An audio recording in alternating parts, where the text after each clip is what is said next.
Que a paz e a luz do nosso meio divino Mestre Jesus possa nos permitir ter uma noite de paz e de tranquilidade.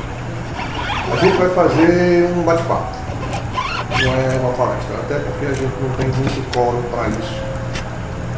Mas eu queria pedir só uma coisa. Primeiro que tu tira a música, que vai ajudar. Vai me ligar ali o som. E em segundo que a gente, quando se fizer alguma pergunta, faça num tom de voz alta, porque aí eu não vou ter que repetir para que, se for necessário, fique gravada a pergunta e se eu conseguir dar a resposta satisfatória, quem for assistir o vídeo, se Deus me permita, também assista. Inclusive a ideia é que os vídeos a gente está postando na internet, depois a gente vai colocar direitinho, porque se você estiver em casa e quiser assistir, quiser acesso ao computador, você chegar lá, entra e assiste de novo. Boa noite, meu irmão. Boa noite. O tema de hoje vai ser isso aqui.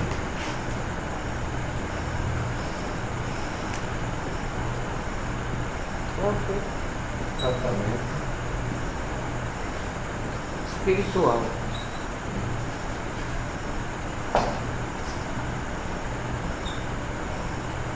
Tratamento espiritual. Essa é a ideia. Muitas pessoas, não são poucas. Eu acho que se a gente fizesse uma estimativa, infelizmente ela não existe, seria interessante a gente anotar para fazer, a gente começar a entrevistar as pessoas e perguntar por que meio ela se aproximou da casa espírita. Sem ter uma ideia sem poder ser absolutamente preciso, mas por experiência, por convívio com as pessoas, a grande maioria, vamos chutar o número, 90% das pessoas se aproximam da casa espírita pedindo ajuda, com algum problema, interessadas nisso aqui, tratamento espiritual. 90%. Apenas 10% ou menos se aproximam do espiritismo com o objetivo de ter mais conhecimento, tirar dúvidas, aumentar a sua capacidade de entender o mundo espiritual ou o que acontece nele. Então a grande verdade é que a maioria de nós se aproxima do espiritismo porque está com algum tipo de problema. Seja um problema de origem física, emocional, seja algo que os médicos muitas vezes não conseguem diagnosticar direito, ou a pessoa sente realmente que tem problemas espirituais e necessita de apoio para isso. Então, a ideia básica é a gente trabalhar isso. Para que a gente entenda uma coisa, para deixar claro logo no início, o espiritismo, a doutrina espírita, ela em momento nenhum, ela substitui o tratamento médico, psicológico ou psiquiátrico normal que a pessoa faça. Então, se alguém chega para nós com problemas sob tratamento médico, psiquiátrico ou psicológico, mesmo sob tratamento espiritual, ela continua com todas as recomendações médicas e remédios. E apenas e somente o seu médico pode fazer com que ela altere medicação, substitua ou pare de tomar. O fato de estar sob tratamento espiritual não interfere. Ao contrário, nós podemos dizer que o tratamento espiritual é coadjuvante, ou seja, ele vai ajudar, vai amparar aquele processo. Mas eu já estou fazendo tratamento espiritual, por que não fazer só, por que então eu vou fazer o físico também, se o físico muitas vezes não está dando certo? Mas é porque no tratamento espiritual, nós vamos tratar do lado espiritual, muitas vezes do lado emocional da pessoa, mas a gente não pode de maneira nenhuma entrar no lado do tratamento físico que a pessoa está precisando. Nós não temos essa autoridade. Em lugar nenhum do espiritismo se coloca isso.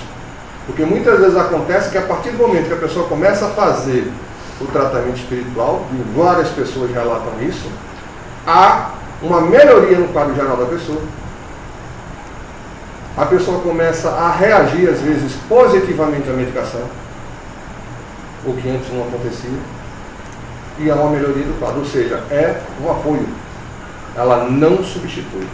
É tanto que se muitas vezes no processo de entrevista, por exemplo, ou de consulta, dependendo de como a instituição faça esse processo, mas muitas vezes nós identificamos na pessoa que está fazendo a consulta pela primeira vez a necessidade dessa pessoa fazer um acompanhamento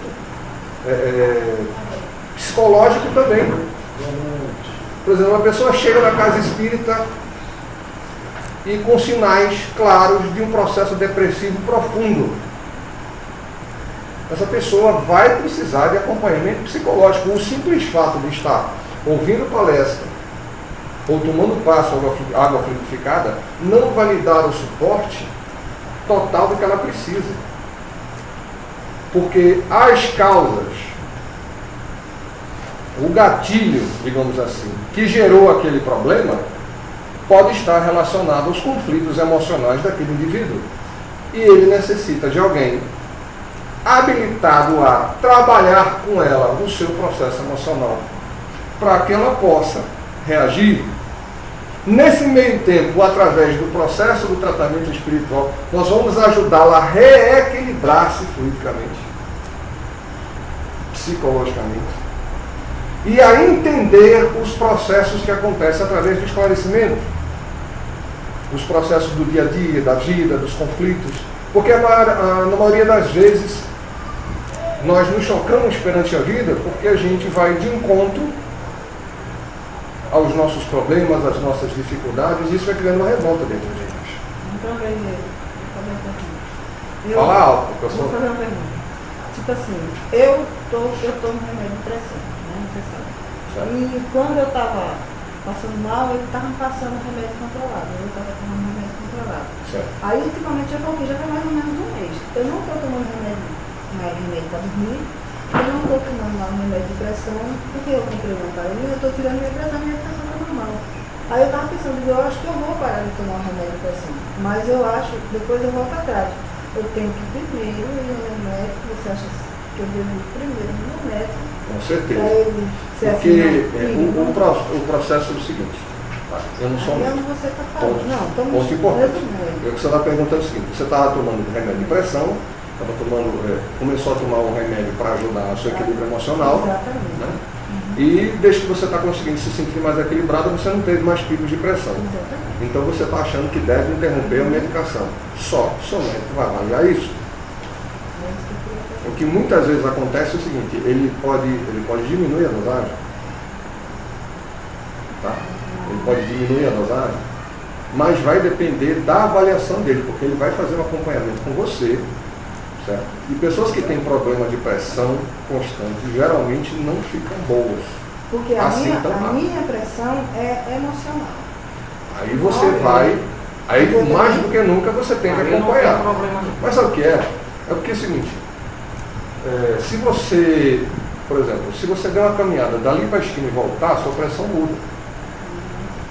Se você se alterar, sua pressão muda. Se tiver uma raiva. Só que algumas pessoas isso tem um pico muito alto. Precisa de acompanhamento, porque você não está tomando remédio nenhum. Você tem uma contrariedade, tua pressão vai lá em cima, tu tem um ataque cardíaco. E aí? Quem tem que avaliar com você, quem tem que avaliar isso em você é seu médico, porque você já tem a tendência a disparar, ou para cima ou para baixo. Aí a medicação vai ajudar a equalizar isso aí.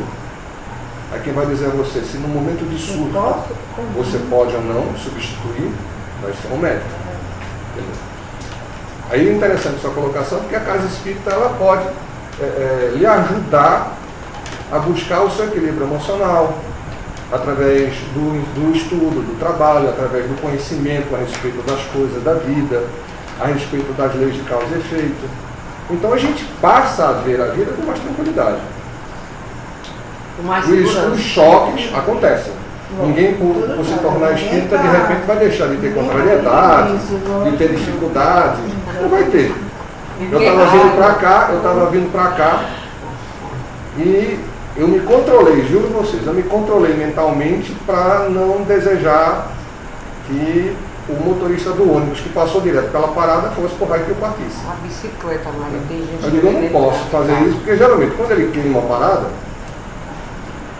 é porque vem um ônibus atrás, mas é uma aflição que o ônibus passou na sua frente vazio, e você dando sinal lá com o braço estirado, pedindo pelo amor de Deus, que você já está atrasado, e o sujeito passa direto. Você, não respeita. Você pensa logo na família dele, mas aí imediatamente eu comecei a raciocinar, meu Deus, eu não posso pensar mal do sujeito, porque ele deve estar, por causa do trânsito, atrasado. E tem um ônibus vindo atrás, então ele queima a parada para ele adiantar. Ele queima, pior coisa quando está na parada, ele a gente não quer saber, a gente quer ir embora. Não tem espírito certo, eu xingo mesmo. Não pode, mas é uma reação natural. Aí a gente tem que começar a racionalizar nossas atitudes. Né? Então vamos voltar para cá. Então, isso ficando claro, certo? Isso ficando bem claro, que já aconteceu, para vocês terem ideia, já aconteceu um fato, da gente estar na consulta, a pessoa veio conversar conosco, e no momento que a gente estava fazendo a consulta e do relato que ela fez, a própria espiritualidade. Nós temos sensibilidade mediúnica, então a espiritualidade se aproximou de nós, a gente já tinha mais ou menos a ideia, mas a espiritualidade confirmou, disse, olha, ela precisa ir no posto de saúde. O problema dela é orgânico, ela precisa ir no médico, o médico vai passar a medicação e vai ficar boa. Quer dizer, era mais fácil vir ao centro espírita do que ir no posto de saúde. Ela estava simplesmente querendo trocar uma coisa pela outra. E não é o caso. O médico vai tratar dos problemas orgânicos. E ela, você precisa de um médico, não qualquer um. Às vezes a pessoa se surpreende, eu mesmo já me surpreendi. Eu fui fazer uma consulta para mim. E quando eu estava fazendo a consulta, a pessoa a pessoa que estava fazendo a consulta, o médico virou para mim e fez, olha, você precisa consultar um gastro. Você está com problema de estômago. Eu digo, eu não tenho problema de estômago. Na minha humilde opinião, eu não tinha problema de estômago. Alguns meses depois, tendo realmente algumas complicações, aí eu comecei a reparar uma coisa que eu não tinha reparado, porque eu comecei a me preocupar com isso. Que problema de estômago eu tenho? Não estou sentindo nada demais. Mas eu tinha, só que eu não lembrava. À noite, quando eu ia dormir, muitas vezes eu acordava no meio da noite sentindo o gosto da comida. Refluxo. Eu estava com refluxo. Precisei do gasto. Precisei consultar uma nutricionista para mudar a forma que eu estava me alimentando. Não tive mais um problema. Mas o problema estava se agravando. Antes eu estava sentindo o problema, mas como era noite, se eu me incomodava assim no meio da noite, eu não estava com aquilo gravado na memória. A partir do momento que eu comecei a me policiar para descobrir o que estava errado, percebi. Então a própria espiritualidade indicando que eu procurasse médico. Porque era a minha própria forma de me alimentar. E muitas vezes é um problema até físico. A pessoa tem uma bombozinha que não segura e dá o retorno e a pessoa é uma coisa muito chata. Né? Então, você pode morrer engasgado. Você está dormindo, né? De repente pode vir e você é muito chato. Então vamos voltar para o tratamento. Uma outra coisa que dentro do espiritismo que a gente fala muito, que a gente precisa entender, a gente fala muito de fluido. Né? Porque o fluido espiritual, porque o passo usa o fluido, a água fluidificada, você põe o fluido. E o que danado é fluido.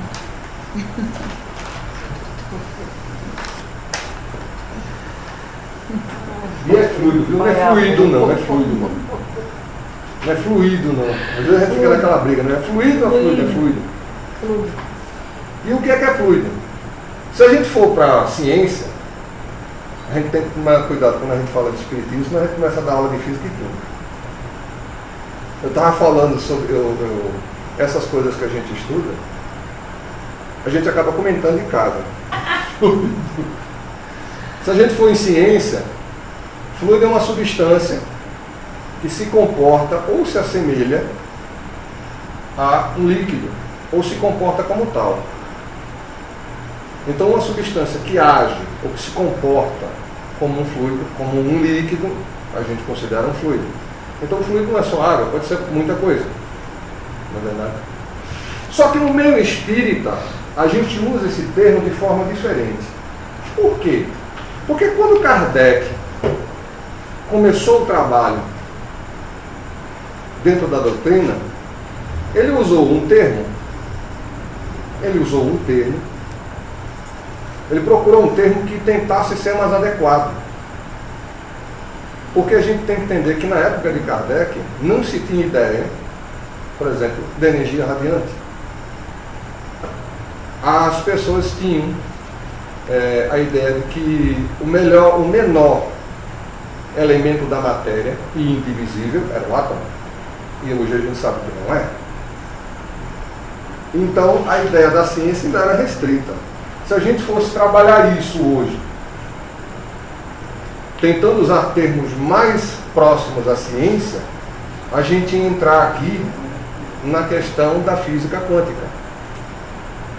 Aí ninguém mais ia entrar no centro espírita para entender, porque a gente ia entrar num campo que é muito complexo e a gente não domina. Eu sinceramente não domino. A gente acaba lendo alguma coisa e tal, mas para a gente transferir isso, a gente tem que explicar a teoria, tem que entrar e vai ficar complicado. Então, quando aqui Kardec, a gente aqui no meio espírita se refere a fluido, a gente não está com a mesma ideia que a ciência coloca, ou seja, não estamos nos referindo a uma substância que se comporta como um líquido. Nós estamos nos referindo a energias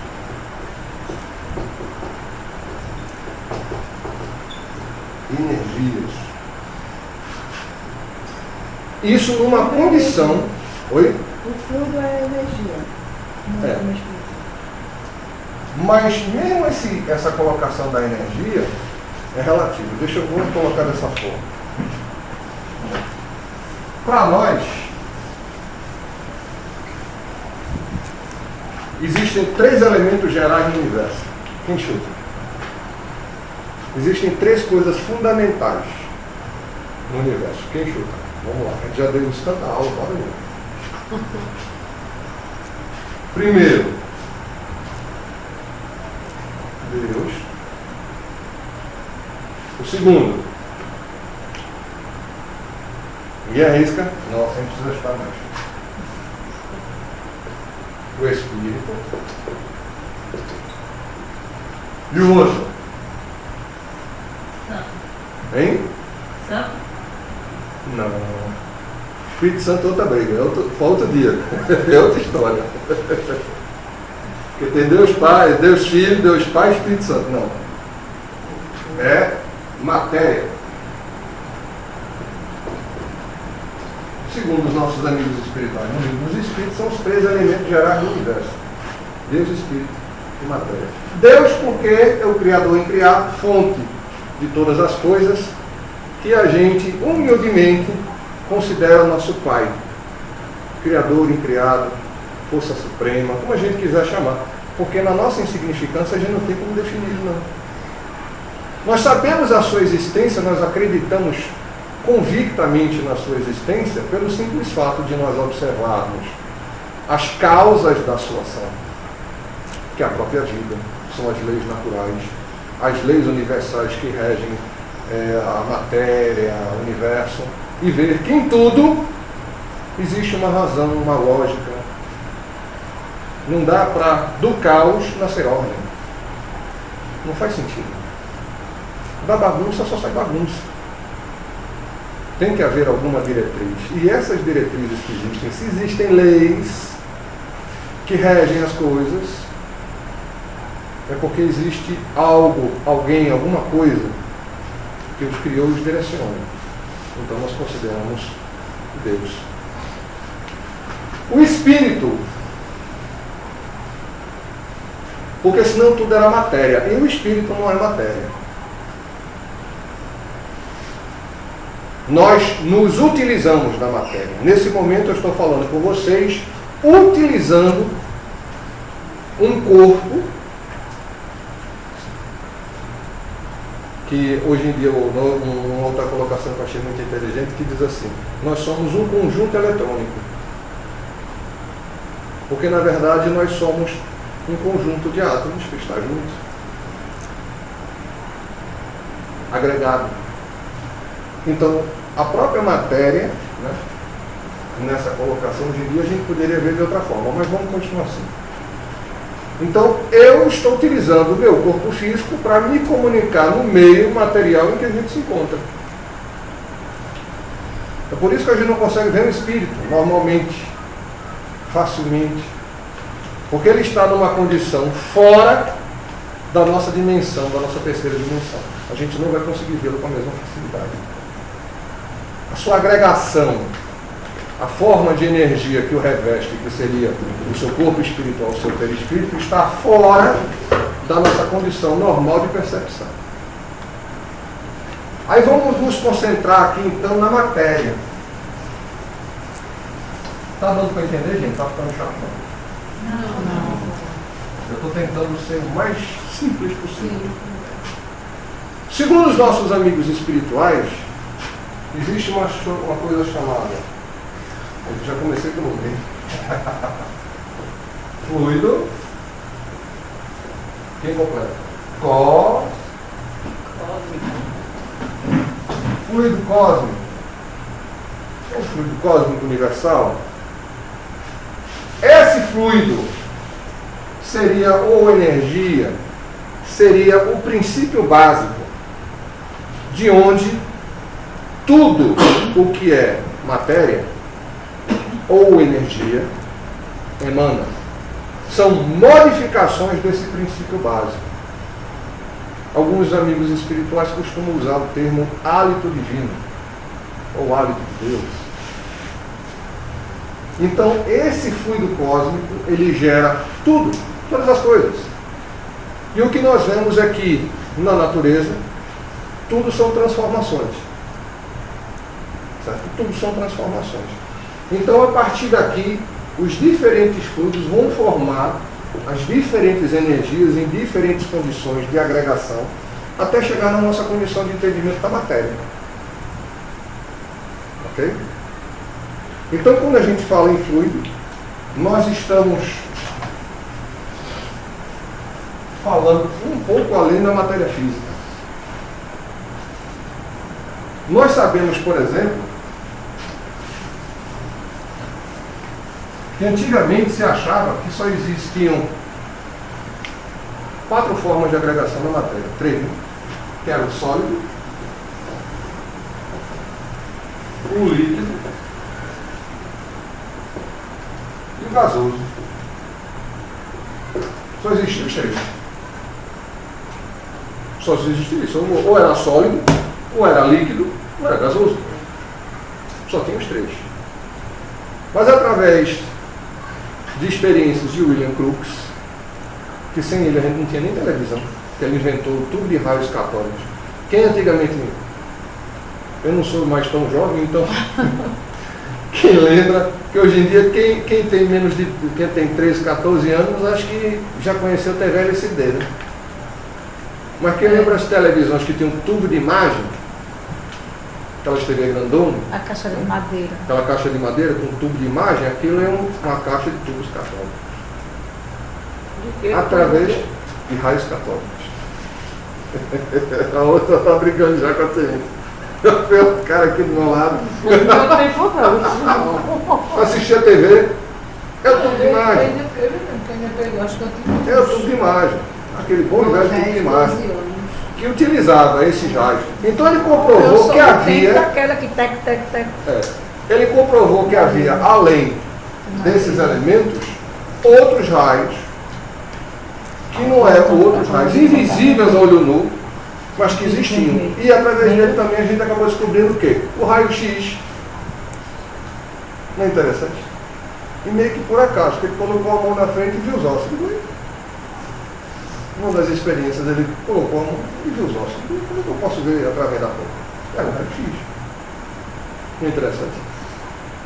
Aí depois um casal Curry, ou Curry, através de estudos com elementos químicos, eles encontraram uma coisa interessante. Existe um elemento químico que se chama rádio. Mas não é rádio aquele que a gente sintoniza, não. É um elemento químico, rádio. E ela descobriu o seguinte: esse elemento químico, ele emitia uma forma de energia invisível e constante. Ele ia se desagregando, certo? E ele emitia essa forma de energia.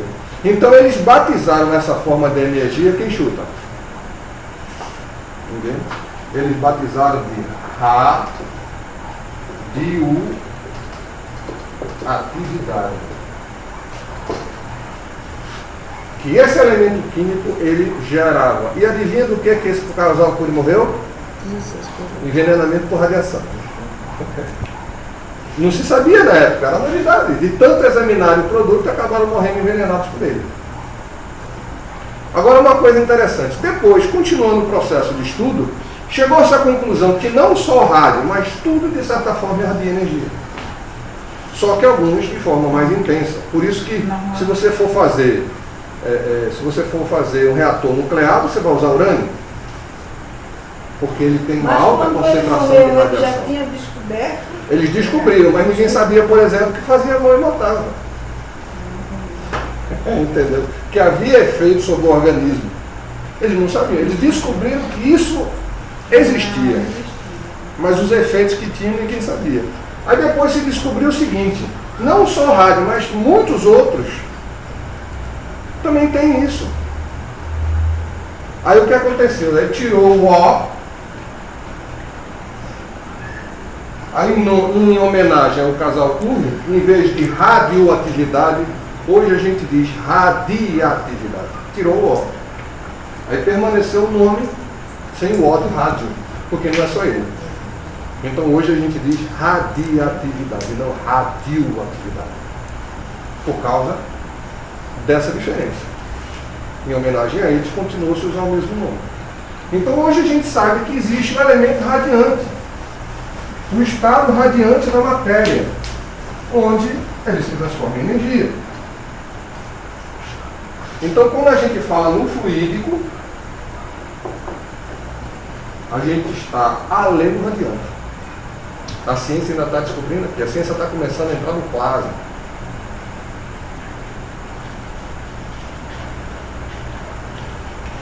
Então, quando a gente vem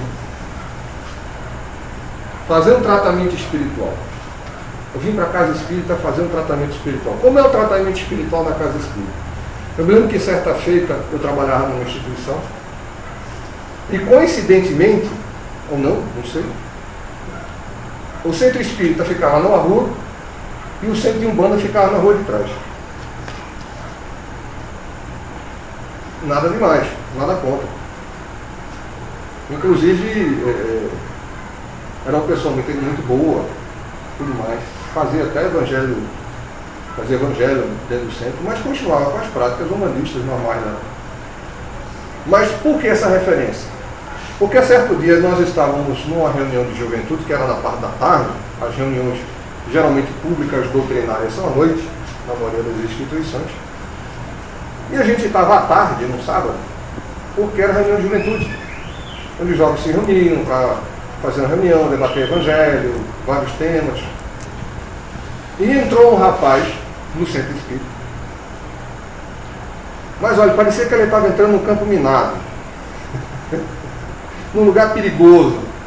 Porque o sujeito entrou com os olhos arregalados, com medo, enorme.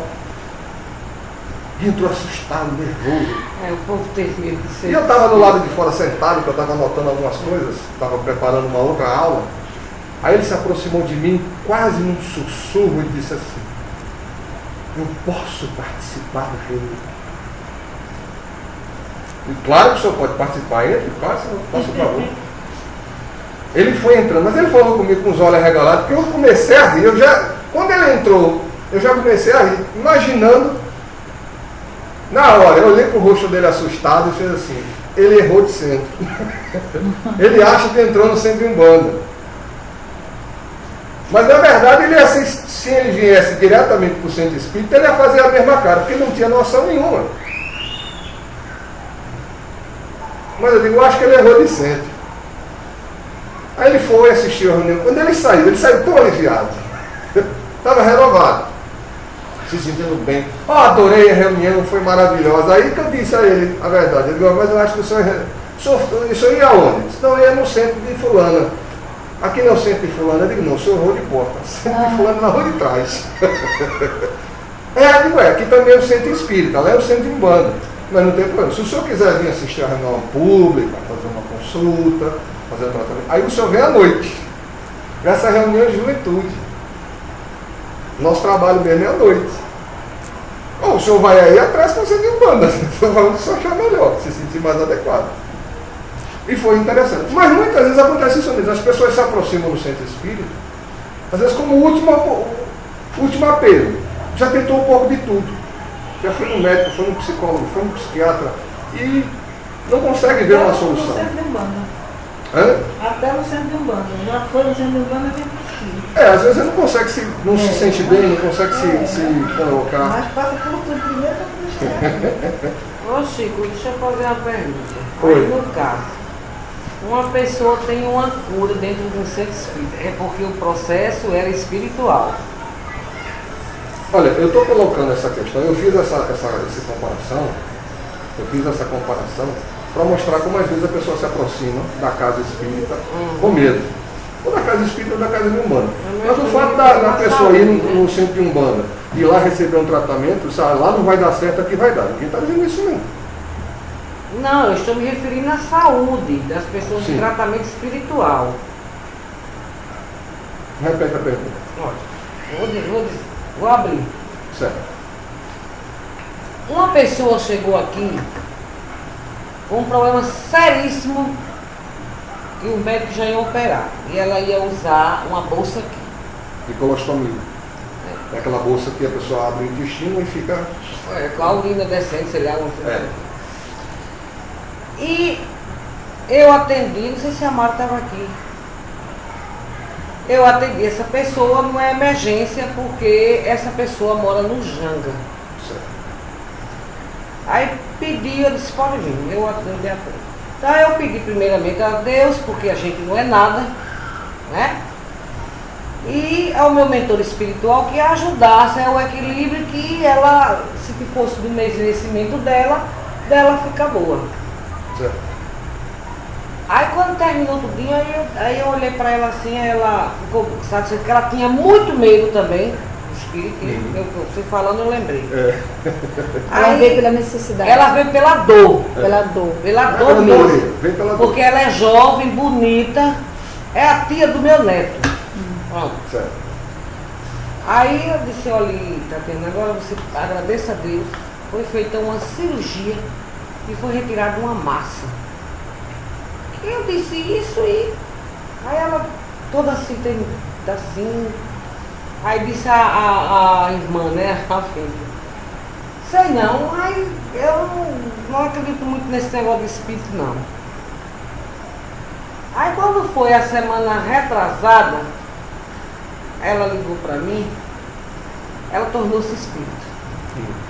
Porque ela voltou pro médico e não tem mais nada. Aí eu pergunto, foi um processo espiritual? Pode ter sido um processo físico. Pode ter sido um processo físico. Que houve uma intervenção Porque às vezes os médicos ficam em dúvida, o espiritismo também fica em dúvida. Não, com não é, certeza. veja só, vamos colocar Mas uma existe a dúvida, existe. As duas podem deixar falar. Pode. Eu não consigo, a pessoa vai ficar perdida. Às vezes ficam debatendo aqui e o povo fica perdido em casa. Ó, Mais um pouco também, meu copo aqui tá assim. porque você atropelou tudo que eu ia falar, mas tá ótimo. Não, porque eu Chegou lá na lembrei, frente, lembrei do fato por causa da Deixa eu história ver que como você contou. Veja só. No Espiritismo é muito difícil a gente dizer, às vezes as pessoas até reclamam, mas Chico, não tem, mas não é assim, exatamente assim, não tem como a gente saber. Por quê? Porque muitas vezes foge a nossa observação como médium ou como trabalhador o grau do processo em que a pessoa se encontra. Hipóteses.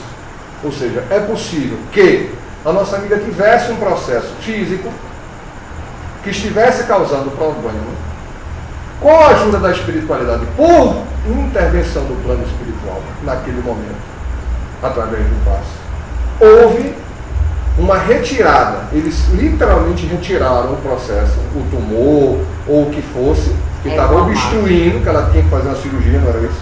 Era, Que foi estava uma massa. obstruindo, Aí o médico disse, e não foi tem mais retirado. Certo? É possível? É. Aí vai entrar uma série de questionamentos. Mas por que alguns vão sim e outros não? Nessa questão aí foge a nossa condição. Por quê? Obrigada, Maria. Porque vai entrar digamos assim, o merecimento da pessoa, o planejamento reencarnatório dela. Por isso que ninguém na casa espírita pode prometer cura a ninguém. Com certeza. Não dá para fazer isso. Porque aconteceu com uma pessoa não significa que vai acontecer com a outra. Porque existe uma série de fatores, aí por isso que a gente precisa estudar, por isso que a gente precisa entender. Lembra que eu falei no início a questão de compreender as leis naturais, de compreender os porquês da vida? Porque há muito que falar em 1 hora, 30, 40 minutos, você não consegue falar sobre tudo. É impossível, é muita coisa. Uma outra possibilidade, que poderia ter sido um processo autogerado, ou seja, um processo em que foi gerado por ela mesma,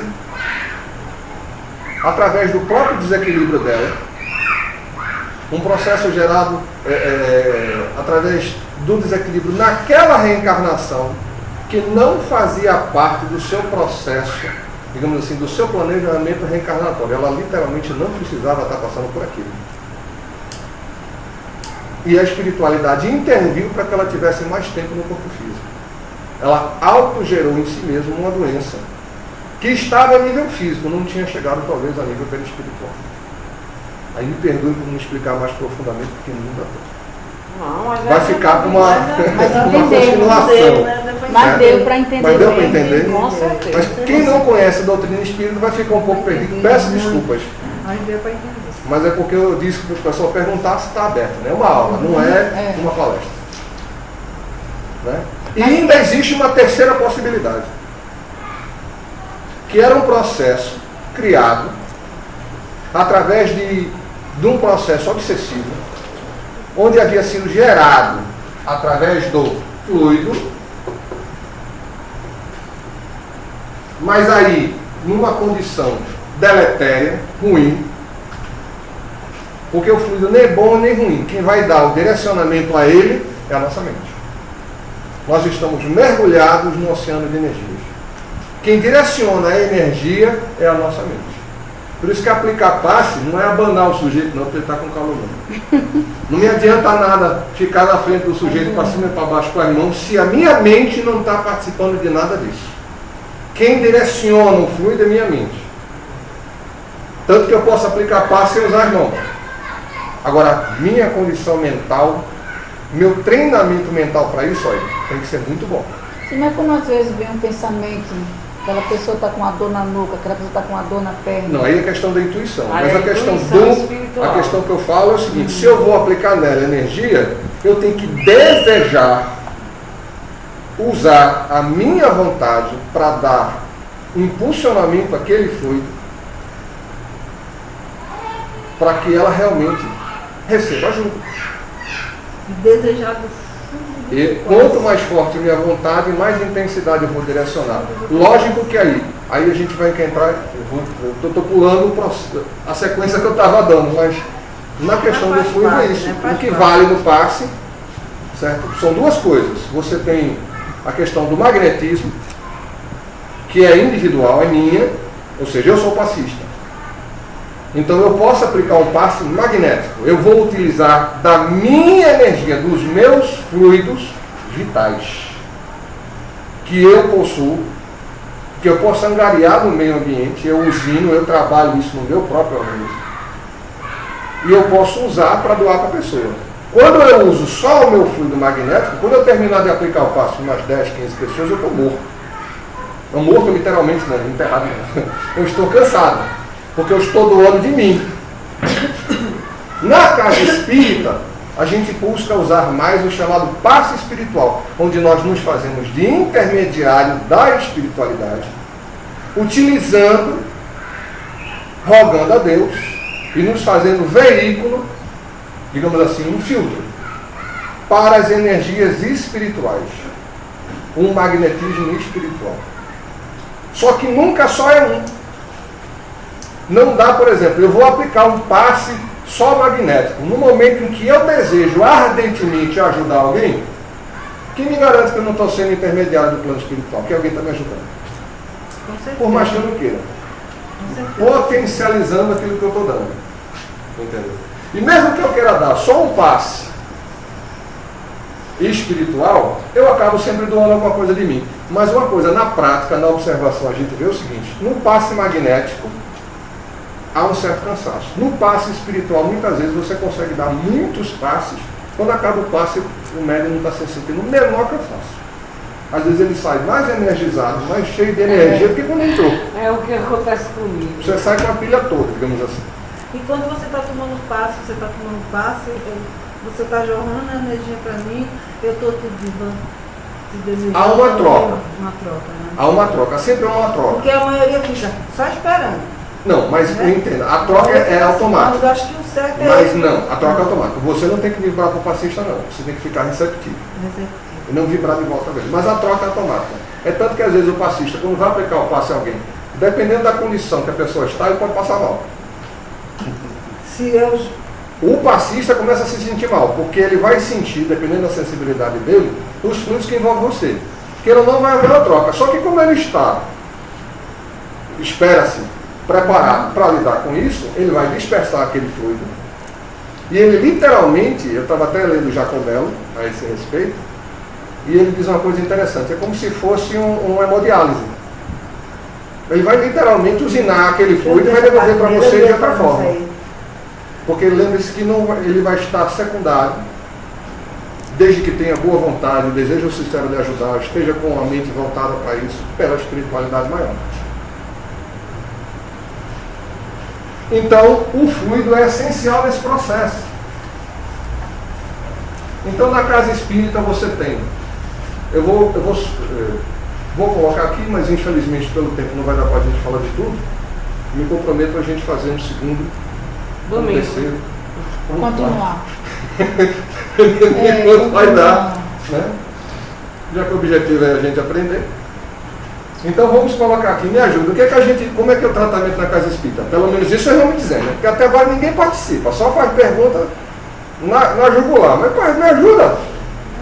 Tratamento de centro espírita, o que é que a gente faz aqui dentro? Passe. Água fluidificada. Escreva, meu amor. Não quer escrever. Tá vendo? Falta com carinho de escrever. O passe, tá vendo como o amor é lindo? O passe, água fluidificada. O que mais? Tratamento. Não, faz parte do tratamento. Mas o que mais?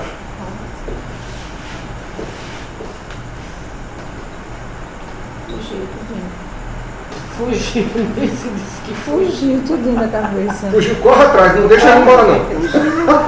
Fugiu a coisa da mentira. A medicina do evangelho também é um faz parte do tratamento. Vamos colocar, gente, as palestras. Palestra. Palestra ou esclarecimento. Palestra. Tem mais uma outra coisa aqui, o que mais? As aulas. Né? Tem mais uma coisa. Porque a gente está esquecendo, nesse processo, a obsessão. A gente não falou dela, a gente falou dela, mas vocês estão esquecidos. Então, qual é o tratamento na casa espírita? Acho que não vai caber ali não. Vou botar aqui em cima. A desobsessão. Está menorzinho que está espremido aqui em cima, mas é tão importante. Esse processo é a base do conhecimento. Se a pessoa não for esclarecida, isso é uma coisa importante. A pessoa precisa ser esclarecida do papel dela no seu próprio equilíbrio. Nosso objetivo não é tornar ninguém espírita, não. Vamos propagar o espiritismo cada vez mais para que mais gente seja espírita, não. Mas para que mais gente possível tome conhecimento sobre o espiritismo. Porque aqui a gente já tratou gente de toda a condição. né, querido? A gente já tratou gente de toda condição religiosa. A pessoa vai, se trata melhor, aprende a lidar, às vezes com a sensibilidade que tem, e ela continua a religião dela. O Espiritismo não se preocupa, o Espiritismo não se preocupa com o proselitismo. Nosso objetivo é esclarecer, consolar, ajudar. Agora, nosso trabalho é esclarecer sobre o Espiritismo. Também a gente não vai, porque a pessoa de outra religião, a gente não vai falar de Espiritismo. Ele veio para a casa espírita para ser esclarecido. É para entender o processo. E o seu papel como espírito perante a vida, perante a sua reencarnação, o seu processo, como ele pode gerar a sua felicidade, a sua infelicidade, o seu equilíbrio, o seu desequilíbrio. Nesse meio, como a gente falou, a grande parte das pessoas que se aproximam da casa espírita vem pela dor, ou seja, ela vem procurando ajuda. Então, muitas vezes, ela literalmente não está em condições, por conta própria, de alcançar esse esclarecimento e esse controle. Ela já vem em desequilíbrio.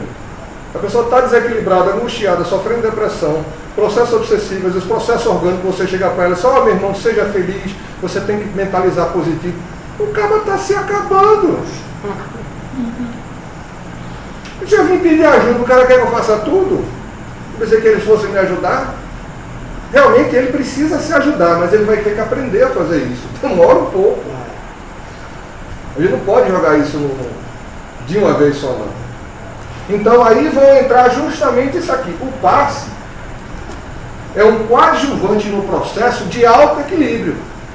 Porque no passe nós vamos trabalhar o lado, digamos assim, energético do indivíduo. Nós vamos trabalhar a nível perispiritual, ajudando ele a lidar com os fluidos que o envolvem. Podem ser autogerados, lembra que eu disse que é a vontade que direciona o fluido? Então, se eu só penso negativo, se eu vivo com ódio, mágoa, angústia, e lembra que a gente está mergulhado no fluido? O fluido não é bom nem ruim? Então, no momento em que eu continuamente penso e vibro nessa sintonia, qual é a condição do fluido que vai me envolver?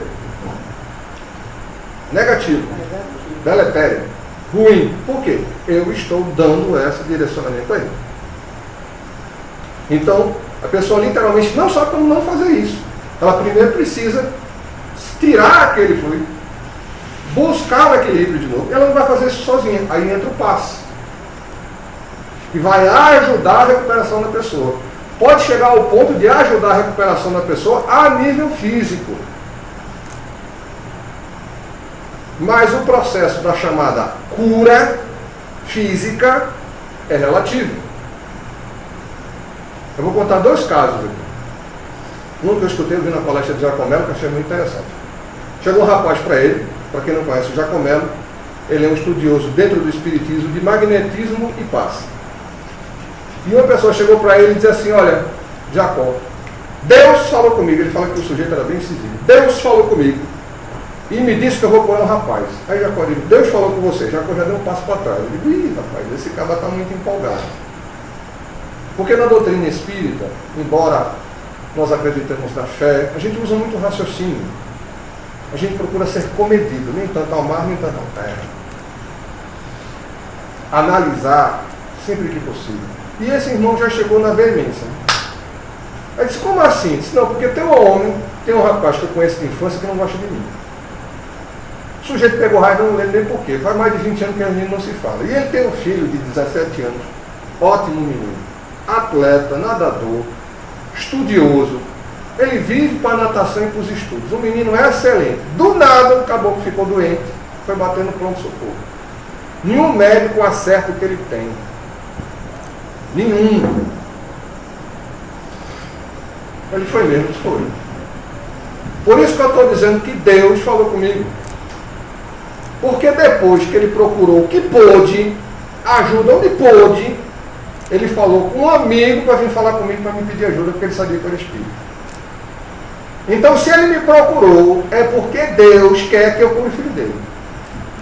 Aí Jacó diz, olha, a gente pode ir lá ajudar, pode ir lá oferecer apoio, mas pode ser que o menino venha desencarnar, venha falecer.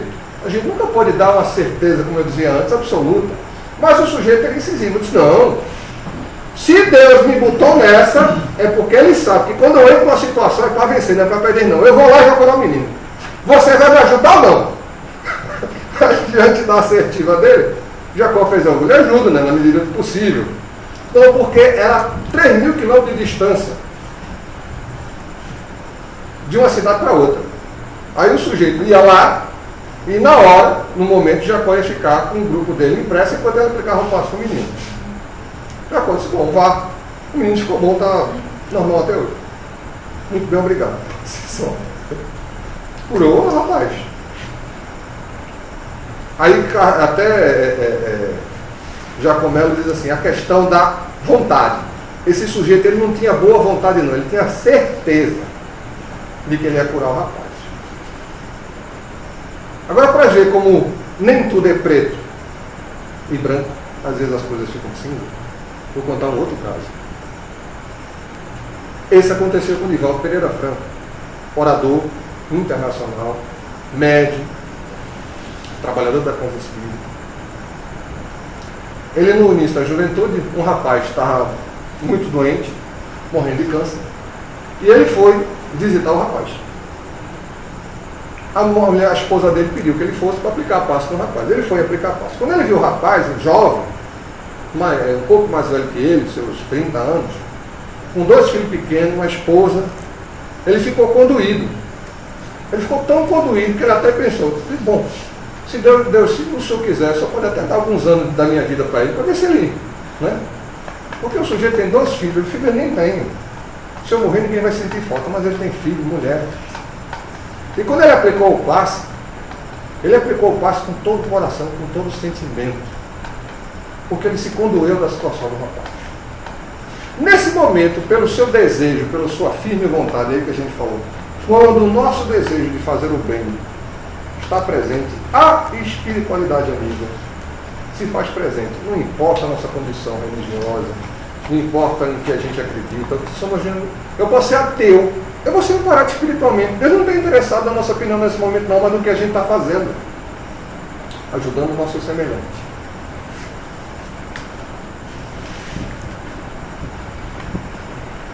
Ele foi aplicar o passe nesse momento. Bezerra de Menezes, em espírito, se aproximou dele e secundou o passe, ajudou ele a aplicar o passe.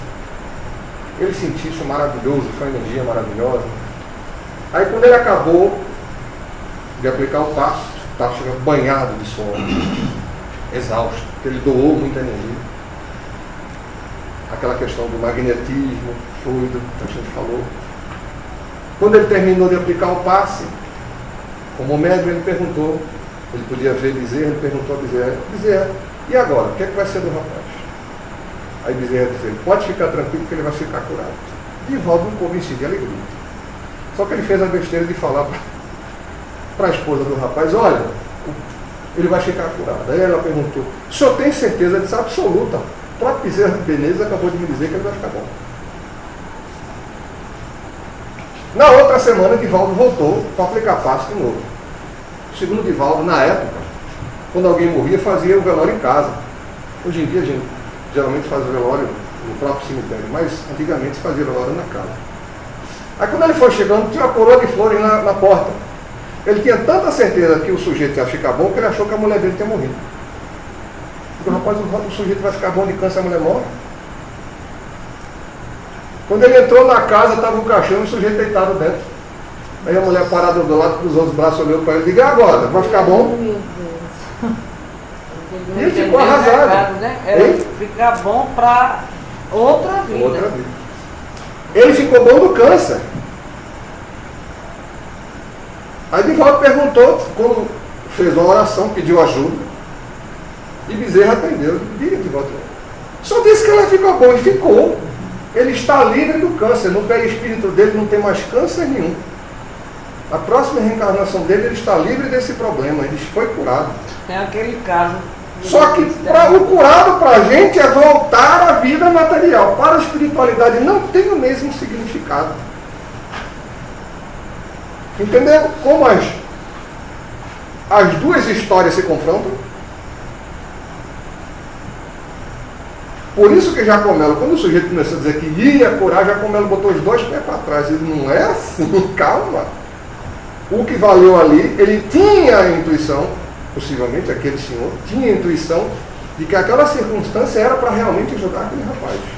Ele tinha essa firme convicção. Mas podia acontecer o que aconteceu com o Divaldo.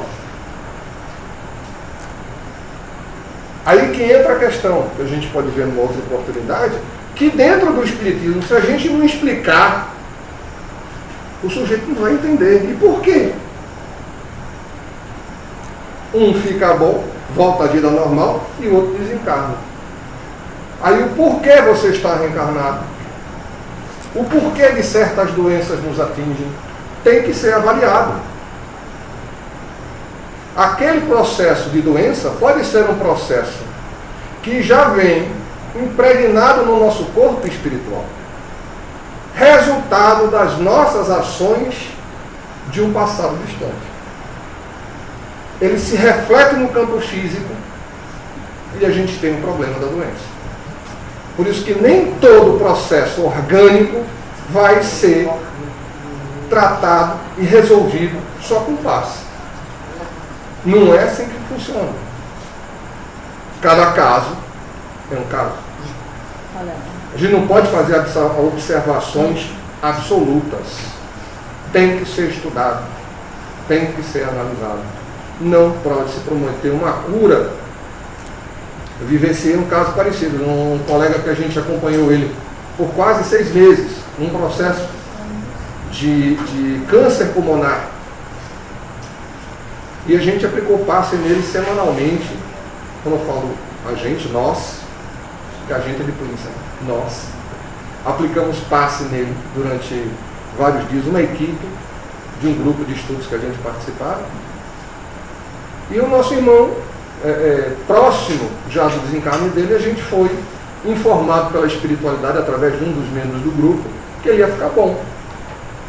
Só que o médium, um pouco mais esclarecido, Divaldo na época talvez não interpretou direito, ou então confiou plenamente no que disse Bezerra e não entendeu a colocação de Bezerra, mas como a gente hoje já tem mais esclarecimento, até por causa do próprio Divaldo, que a gente conheceu o caso, o médium teve cuidado de não repassar isso para a família da mesma forma.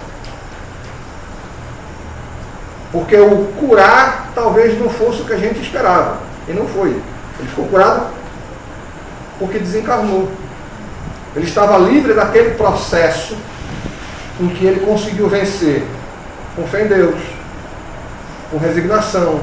Ele enfrentou a doença, ajudou a família, amparou a família em todo o processo. Até desencarnar ele deixou a família amparada, esclarecida, com tudo que tinha que resolver, resolvido.